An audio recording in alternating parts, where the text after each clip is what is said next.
Hello viewers, আসসালামু আলাইকুম।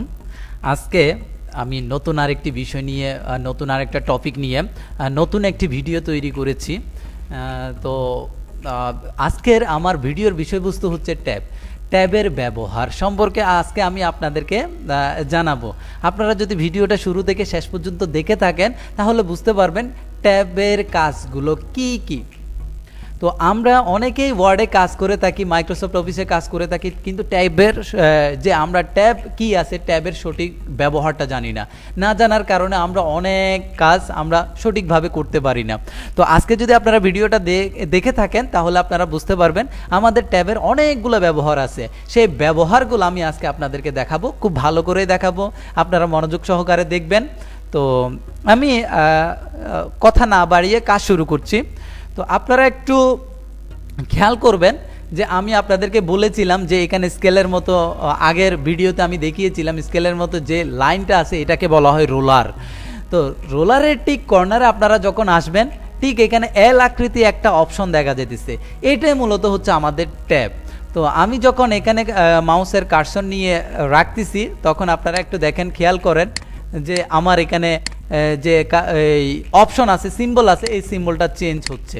এক একটা সিম্বলের এক এক নাম। যেমন কি আমি যদি এই সিম্বলের উপর রাখি, এই সিম্বলটার নাম হচ্ছে লেফট ট্যাব। আমি ক্লিক করলে আরেকটা সিম্বল আসবে, এটাকে বলা হবে সেন্টার ট্যাব। আমি আবার ক্লিক করলে আরেকটা সিম্বল আসবে, এটাকে বলা হবে রাইট ট্যাব। আমি আবার ক্লিক করলাম, আরেকটা অপশন আসছে, এটাকে বলা হবে ডেসিমেল ট্যাব।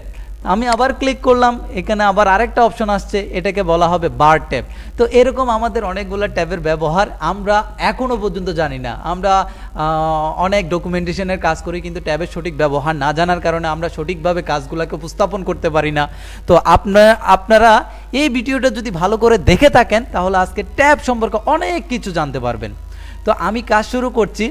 তো আপনারা একটু দেখেন, আমার এখানে ট্যাবের কাজ করার জন্য আমি এখানে কিছু ডাটা ইনসার্ট করে নিয়েছি। তো এখানে আমি দিয়েছি ইউজ লেফট ট্যাব। আমরা লেফট ট্যাবটা কীভাবে ব্যবহার করব। তো আপনারা অনেকেই কাজ করেন যে আমরা যখন কোনো সিভি বা কোনো ডাটা তৈরি করি তখন আমাদের এরকম পার্সোনাল ইনফরমেশনগুলো দেওয়ার প্রয়োজন হয়। তো এই পার্সোনাল ইনফরমেশন আমার যদি সঠিকভাবে দেওয়া না থাকে, যেমন কি এখন যে পার্সোনাল ইনফরমেশনটা দেওয়া আছে এটা দেখতে অনেকটা বিশ্রী টাইপের মনে হচ্ছে, লেখাগুলো দেখতে অসুন্দর টাইপের। তো আপনার যদি কোলনগুলো যদি সোজা থাকে, কোলন থেকে লেখাগুলো, কোলনের পরে যে লেখাগুলো আসবে এগুলো যদি সোজা থাকে তাহলে আপনার জন্য জিনিসটা অনেক সুইটেবল, সুন্দর হবে। তো সেই কাজটা আমরা করব কিভাবে? এই লেফট ট্যাব ব্যবহার করে। তো আমরা যেহেতু এখানে কাজটা করব সেই জন্য আমাকে এই প্রথমে যে লেখাটার উপর লেফট ট্যাব ইউজ করব সেই লেখাটাকে প্রথমে সিলেকশন করে নিতে হবে।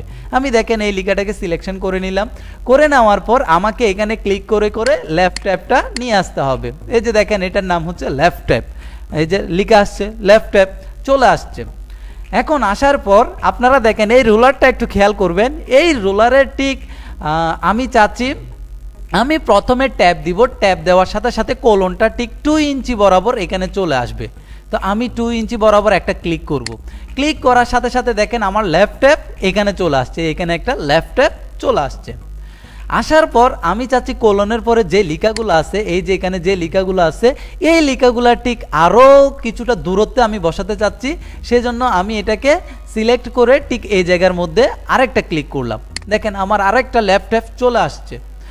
আসার পর এখন দেখেন আমি কিভাবে কাজটা করি। দেখেন এই যে নেমের পরে যে কোলন আছে, কোলনের আগে ক্লিক করে আমি কিবোর্ড থেকে ট্যাব দিব।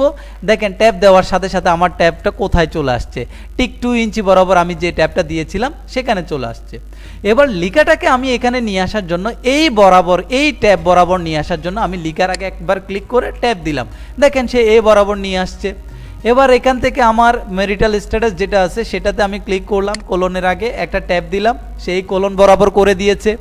লিখার আগে একটা ক্লিক করলাম, আবার ট্যাব দিলাম, সে লিখাটাকেও আমার এই লিখা বরাবর করে দিয়েছে। দেখেন কোলনের সোজা কোলন, লিখার সোজা লিখা, তাহলে দেখতে কত সুন্দর লাগতেছে। এবার ইমেলটা আমি ঠিক কোলনের আগে ক্লিক করলাম, ট্যাব দিলাম, কোলনের সোজা কোলন হয়ে গেছে।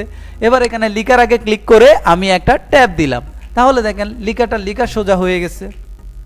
এরপরে দেখেন আমি এখানে ব্লাড গ্রুপের এখানে ক্লিক করলাম, ট্যাব দিলাম, আমার কোলন বরাবর চলে আসছে। ট্যাক্সে সোজা করার জন্য আরেকটা ট্যাব দিলাম, চলে আসছে। এবার এই কোলনটাকে ক্লিক করলাম, ট্যাপ দিলাম, এখানে ক্লিক করলাম, দেখেন আমার লেখাটা দেখতে কতটা সুশ্রী এবং সুন্দর হয়েছে। তো এভাবে যদি আপনারা কাজ করেন, অনেক সময় আপনাদের প্রয়োজন হইতে পারে এরকম কাজ করার। তো আপনারা এই কাজগুলো করতে পারবেন কিসের মাধ্যমে? এই ট্যাবের মাধ্যমে। আমার এই ট্যাব আমাকে এই কাজগুলো করতে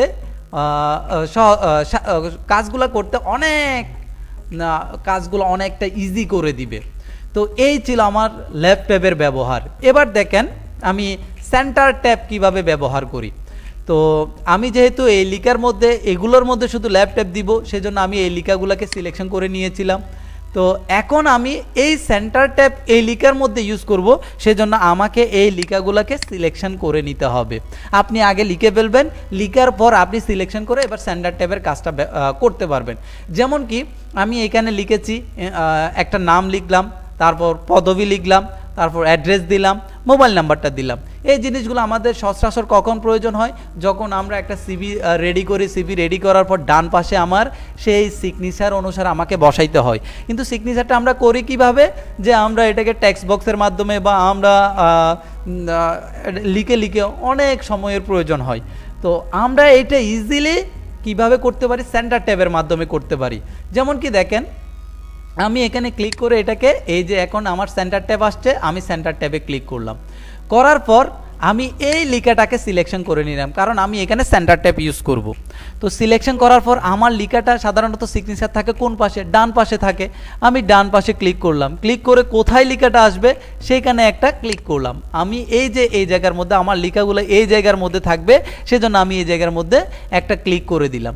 করার পর খেয়াল করবেন, করার পর এই যে আমি এবার লিখার মধ্যে ক্লিক করে আমি ট্যাব দিলাম। ট্যাব দেওয়ার সাথে সাথে এই যে দেখেন, এটা আমার ঠিক যে সেন্টার ট্যাবটা যেখানে ইউজ করা হয়েছে সেই বরাবর এসে সেন্টারে এসে গেছে।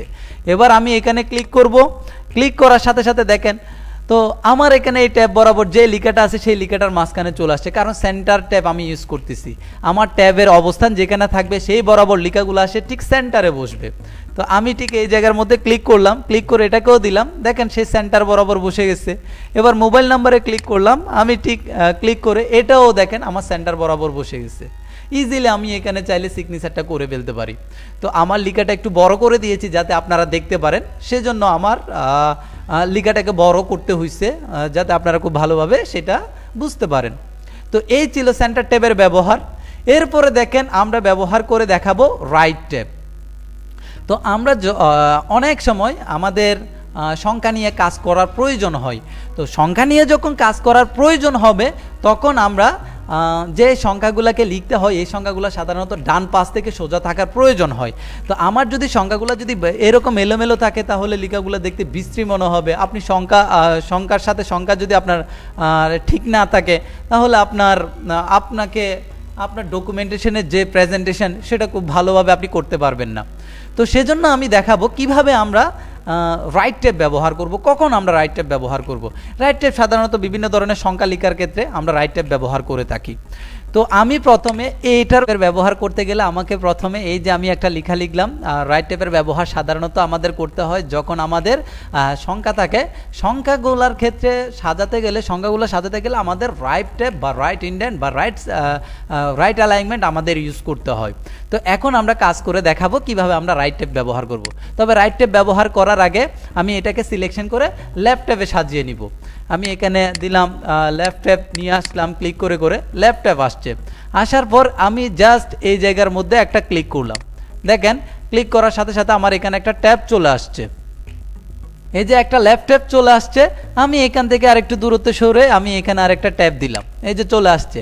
এবার আমি সবগুলো কোলন সোজা রাখার জন্য কোলনের আগে ক্লিক করে ট্যাব দিলাম। দেখেন সবগুলো কোলন সোজা সোজা বসে গেছে।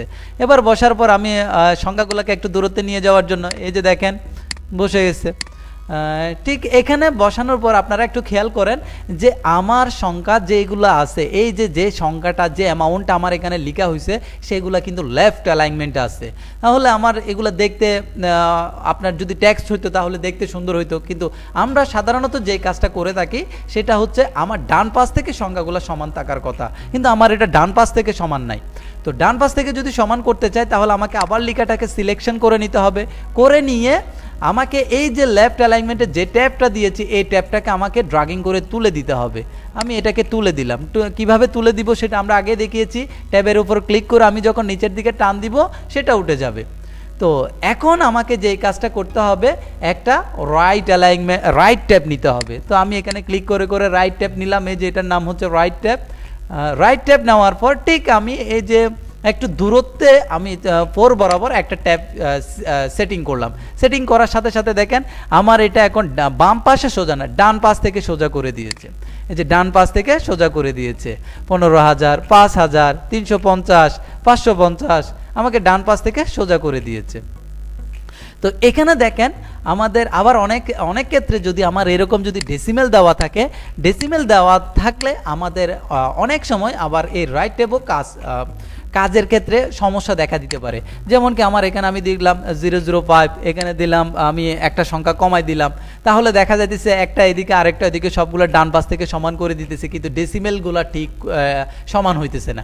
তো যদি ডেসিমেলগুলো সমান করতে চাই তাহলে আমি কিভাবে করব?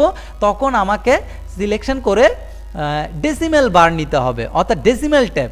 আমি এখানে ক্লিক করে করে এই যে ডেসিমেল সেন্টার ট্যাব এটা নিলাম, ডেসিমেল ট্যাব নিলাম। নেওয়ার পর আমি এটাকে সিলেকশন করলাম। করার পর আমি ঠিক যেখান থেকে ডেসিমেল ঠিক করতে চাচ্ছি আমি আগে এটা তুলে দিলাম। এই যে ট্যাবটা আছে সেটাকে ড্রাগিং করে তুলে দিলাম, সেই বরাবর আমি একটা ডেসিমেল ট্যাব নিয়ে নিলাম। এখন ডেসিমেল ট্যাব নেওয়ার পর আমার কি সুবিধা হয়েছে দেখেন, আমি যতটা সংখ্যা নিই না কেন আমার ঠিক ডেসিমেল বরাবর সবগুলো সংখ্যাকে সোজা করে দিয়েছে। যেমন কি এখানে 15,000.005, এখানে 5,000.0, এখানে 350.00। আমি যদি এখানে 10টা শূন্যও দিই তাহলে আমার ডেসিমেলগুলো সোজা থাকবে। তো ডেসিমেলগুলো দেখেন সোজা করে দিয়েছে এখানে আমার। আর যদি এটাকে আমরা যদি রাইট অ্যালাইনমেন্ট ইউজ করতাম তাহলে আমার এই সংখ্যাগুলো সবগুলো সোজা থাকতো, আমার সংখ্যাগুলো ডান পাশ থেকে বাম পাশে যাইতো। তো এই হচ্ছে আমাদের রাইট ট্যাব এবং ডেসিমেল ট্যাবের ব্যবহার। তো আমার এতগুলো ট্যাব দরকার নেই, আমার এখানে দুইটা ট্যাব দিলাম, দুইটা সংখ্যা দিলাম, আমি কেটে দিলাম, 2টা সংখ্যা দিলাম। এখন দেখেন আমার ডেসিমেল বরাবর সবগুলো লিখা বসে গেছে। তো এরপরে দেখেন আমাদের আমি এখানে দুটো লাইন লিখেছি, 45, 85, 96, 78, 96, 85। তো এই ক্ষেত্রে আমাদের আরও একটা ট্যাব আছে, সেই ট্যাবের নাম হচ্ছে এই যে দেখেন এটার নাম হচ্ছে বার ট্যাব। তো আমরা কখন বার ট্যাব ইউজ করব? যখন আমাদের এই ধরনের ম্যাট্রিক্সের প্রয়োজন হবে, যেমন কি এদিকে একটা লাইন, এখানে একটা লাইন, মাঝখানে একটা লাইন, শেষে একটা লাইন, এরকম যদি লাইন দেওয়ার প্রয়োজন হয় তখন আমার সাধারণত এই বার ট্যাবটা ব্যবহার করার প্রয়োজন হয়। তো মনে করেন আমার এখানে একটা লাইন দেওয়ার প্রয়োজন হচ্ছে, তাহলে ঠিক আমি যে সিলেকশন করে নিতে হবে। আমি লেখাটাকে সিলেকশন করলাম, এরপর এখানে ক্লিক করে ধরে রাখলাম। দেখেন একটা লাইন চলে আসছে। আমার এখানে একটা লাইন দরকার, আমি ঠিক লেখাটাকে এখানে ক্লিক করে চেপে ধরে রাখলাম, তাহলে দেখেন এখানে একটা লাইন চলে আসছে। আমার শেষে দরকার, এখানে ক্লিক করে আবার চেপে ধরে রাখলাম, শেষে একটা চলে আসছে।